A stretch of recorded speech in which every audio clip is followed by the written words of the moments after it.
I love the Rampage video game when I was a kid, and I have not so proudly told this story in the past, is that I've spent many hours upon hours playing the Rampage video game at a local pool hall in Hawaii.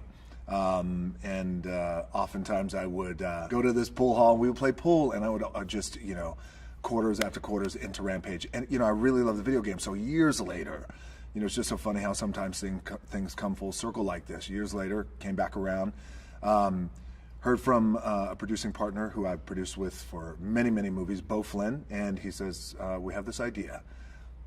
Have you ever heard of Rampage? I said, have I ever heard of Rampage? Dude, I love Rampage.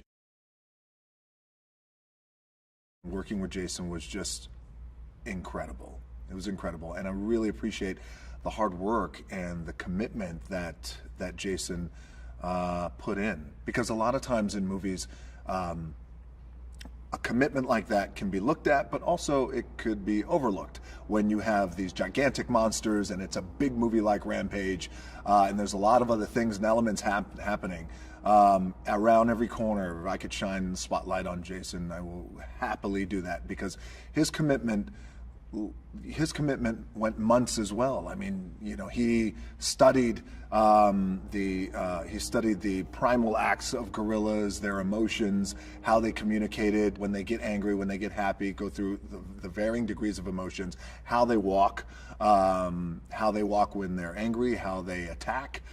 So he really embodied what it's like to be a gorilla, and I was really blown away.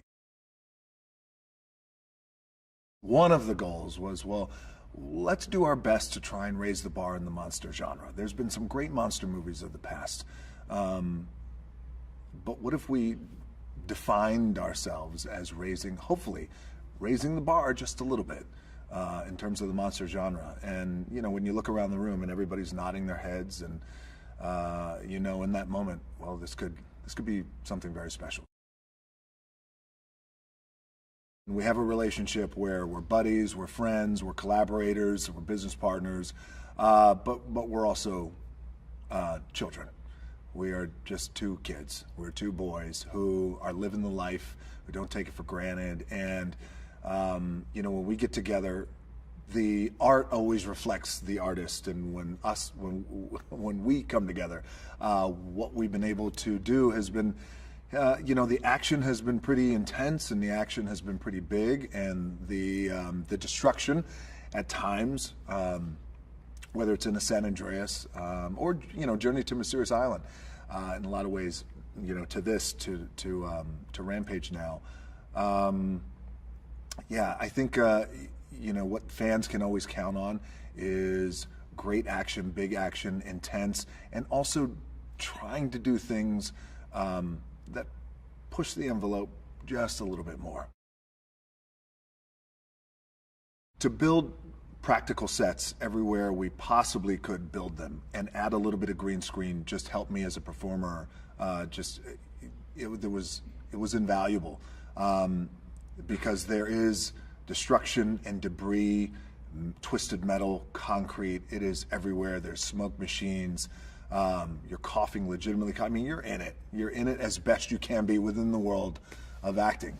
And I appreciate that. And Brad and I, again, we have this shorthand, Brad Payton and I, we have this shorthand that we're going to make sure that everything is as practical and as real as it can be, not putting everybody in danger.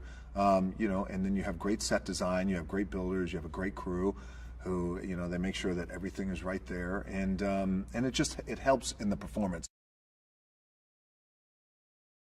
The movie, and fans will see, there's going to be a time where the movie goes along like this, and we're setting up the story, and then bang, you're off, and then that is it, and then you are on this ride and you do not get off, and it's like this. So your adrenaline as you're watching the movie, and I've watched the movie with people who had not seen the movie before, close friends and family, and they have a lump in their throat and their adrenaline, because it's non-stop.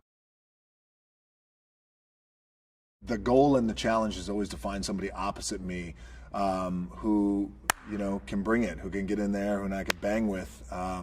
And the best part about Jeffrey Dean Morgan's character, who gets in there and he goes toe-to-toe with me, unlike any other actor in the past who's gone toe-to-toe with me, every other actor who's gone toe-to-toe with me, whether it's a franchise or whatever it is in the past, there's always a sense of machismo. And a lot of times actors, I don't know why, their voice will drop down into here. So that's not your regular octave. Get up high into the clouds where your real register is. They talk like this.